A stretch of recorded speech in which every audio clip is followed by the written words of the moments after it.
We're continuing to follow the breaking news out of Washington. California Senator Dianne Feinstein has died. She was 90 years old and served 31 years in the United States Senate, longer than any other woman in history. Though a series of health problems had brought calls for her to step down. CBS News political contributor and Democratic strategist Joel Payne is here with us now, as well as Republican strategist and CBS News political analyst Leslie Sanchez. So, Joel, let me begin with you. We're seeing these statements that are being released now from lawmakers on both sides of the aisle. Talk about the impact that Senator Feinstein had in passing legislation that was specific to the party's interest, but to the interest of all Americans. Yeah, Vlad, you guys shared that statement from Senator Murphy before the break, and that was an appropriate memorialization of her impact on that issue in particular, fighting for gun safety, being really on the pioneering end of the gun rights or the gun safety, gun control fight in the country from a very different time. She was an icon, and she was a giant. And I worked for Harry Reid, the late former Senate Majority Leader, and I said this when he passed, but you don't have many of these folks anymore. The way that our politics work, these kind of singular figures, these people who have been around forever and who are kind of embedded into the embroidery of the city and into the kind of political establishment, that's Dianne Feinstein.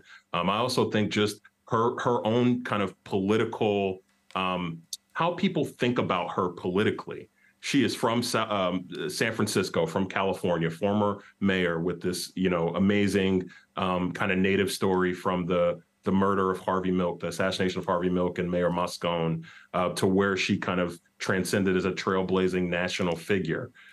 That's a very kind of progressive legacy. She also kind of trended very centrist and really kind of learned, I think, to represent all of her constituents in California, and really to the consternation of a lot of national Democrats at times in recent years. Nancy mentioned her time on the Senate Intelligence Committee, but I guess if I could capture it, I would just say a really comprehensive legacy, a really significant singular legacy, and someone whose contributions will not soon be forgotten.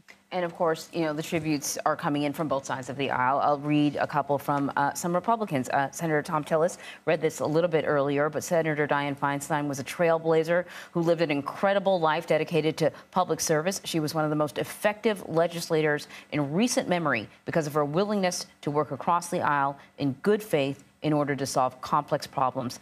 Senator Marco Rubio from Florida, Senator Feinstein was a political pioneer with a historic career of public service, intelligent, hardworking, and always treated everyone with courtesy and respect. I want to ask you, Leslie, your thoughts on how you believe she'll be remembered.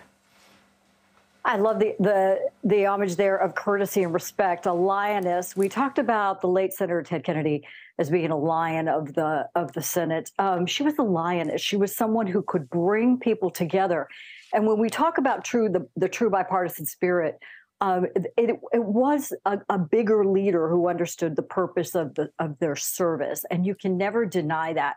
And I think one of the other important points about her long career is she was one of the first pioneers that were changing the presence of the Senate. She was that feminine kind of trailblazer who turned a state. She was coming from a state, if you remember that, for her special election and her election in 1994, that had traditionally been red. It is taken for granted now that California is a solidly blue state.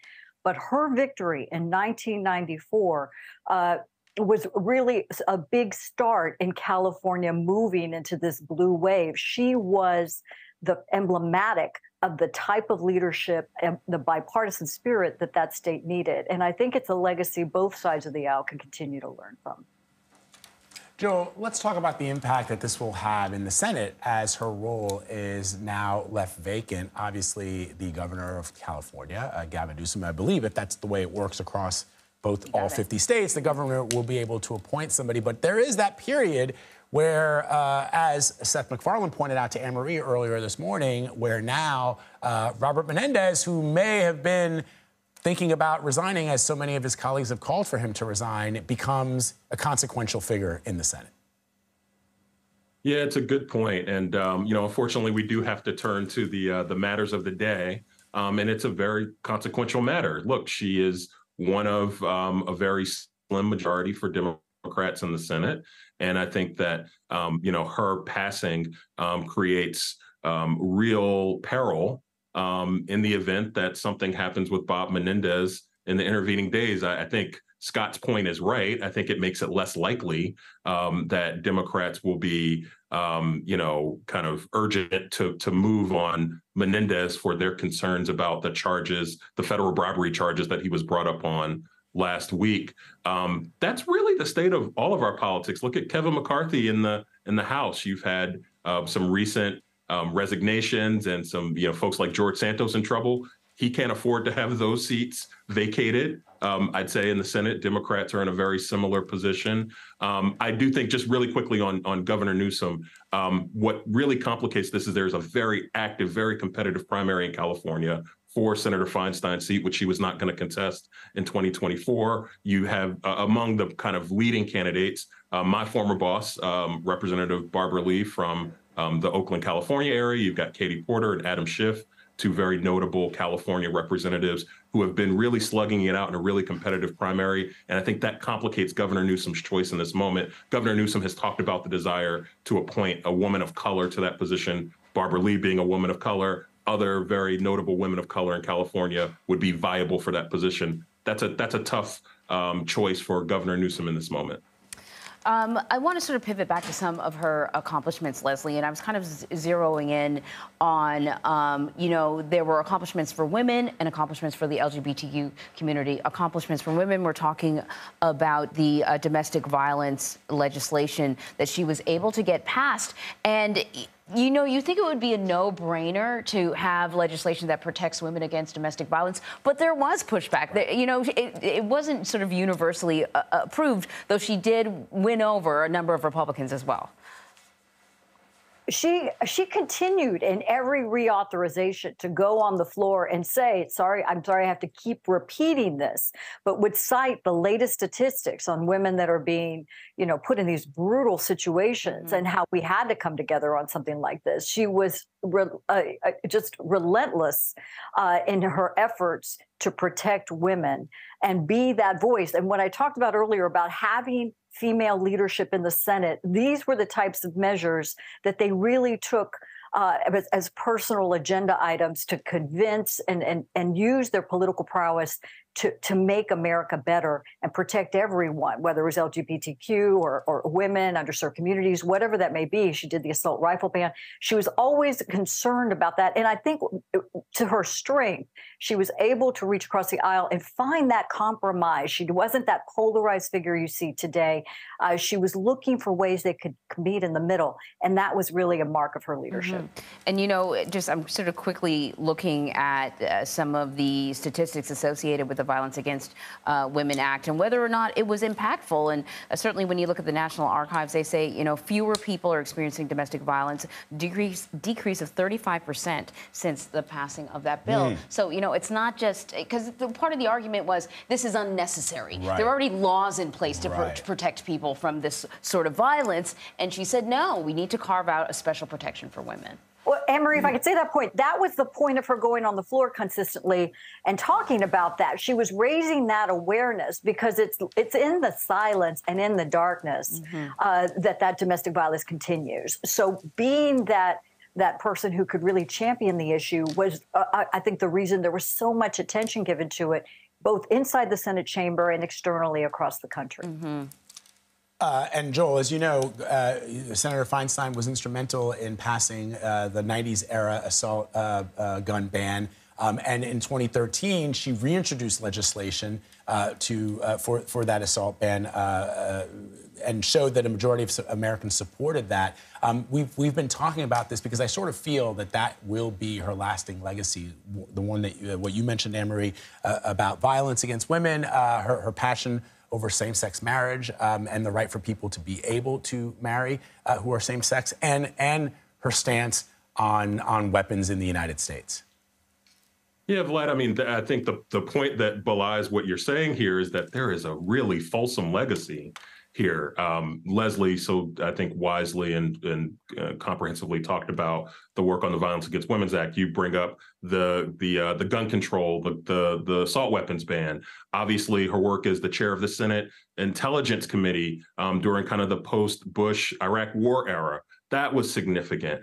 There's so much there, which I think for a lot of folks, that's why it was so frustrating in her later years, when I think her legacy became so convoluted because of her health and because of the frustration with, you know, that seat somewhat feeling in peril because of her constant health struggles. I think it's easy to miss the forest for the trees, and you shouldn't with this woman, with this pioneer, because she really accomplished a lot. And I think it's hard to capture it, frankly, just on one set of issues. It's so comprehensive, and the breadth is so impressive. Yeah, that's one of the things we were talking about earlier today, because when you look at the legislation that she's been instrumental in getting passed, it really just runs the gamut, right? And I'm going to go take it back to even before she was in the Senate as mayor of San Francisco, becoming mayor during the rise of AIDS, which we didn't at the time know was AIDS, right? We didn't know how it was spread. We knew that there was this disease that seemed to be afflicting gay men. And she was really instrumental in figuring out what needs to be done to contain, to treat. She was responsible for the first AIDS Awareness Week ever in 1984. It's a different time now. But back 1984, then, it was a huge. There was a lot of discrimination. Yes. There was a lot of blaming, blaming lifestyle choices for getting this disease. And so it was courageous to sort of speak out at that time. I would also just say, too, really quickly, obviously, we've talked around, how she ascended to kind of local office in San Francisco. She was already on the Board of Supervisors, I believe the president of the Board of Supervisors, when the mayor, George Masson, and when Harvey Milk were assassinated in kind of a really terrible incident in the city hall there in San Francisco. But the fact that she kind of entered national politics with that credibility as being somebody who was on the right side on those issues, on the right side on the LGBTQ issues, and obviously was very aware and very ahead of the curve on issues like HIV/AIDS awareness. She entered the national stage with that credibility because of the fights that she fought locally in San Francisco and what she brought into the national consciousness. Mm-hmm. There was a question that we were sort of debating about if her passing will perhaps lead to a coming together of both parties over issues as we face possible government shutdown. And I just thought to myself, John McCain was known as somebody who was willing to reach across the aisle. Yeah. Even his members of his own party tended to support his legislation. But now the modern Republican Party has moved away, very far away from and it was just only a few years ago that Senator McCain passed away. So there are these crucial votes coming up in the Senate, Leslie. The government shutdown is looming. Could this be the catalyst that brings both sides together to pass this budget, or probably not? I would like to say it was, Vlad. I think a lot of us would like to agree that. I think there would be a moment of coming together and appreciating and honor this remarkable legislator. But when it comes to the politics of that, that's really the interesting question. Her legacy and her time and kind of grooming and growing and leading within the Democratic Party, you could still argue it's not the same Democratic Party she came into in 1992. We're talking about in the Senate on a national stage in 1994. California looks very different. The progressive left looks very different. And it's just not the same type of philosophy in terms of working across the aisle. And I would say that's on both sides, right? It's so highly politicized on the right and the left. But I think there's a lot of us that are nostalgic. I would go to Joel on that, for that kind of leadership, right? For people coming together. And those were the lions and lionesses of the Senate that we just don't see a lot of today. Can I just add really quickly? I know we probably have to go in a second, but just talking about her role in the Senate. The Senate raised me, okay? That's where I started my career in the United States Senate. And she is such from a bygone era that like transcended party. You knew Dianne vigorously on those issues, but oh, shucks, I hope you guys can hear me, but she fought vigorously on those issues, but she was also somebody who had credibility across the aisle. And coming from an era where that was rewarded and that was something that was worth pursuing. And that's different now, particularly in the United States Senate. That body is fundamentally different. And I think she also represents a bit of a passing of the torch from that era as well.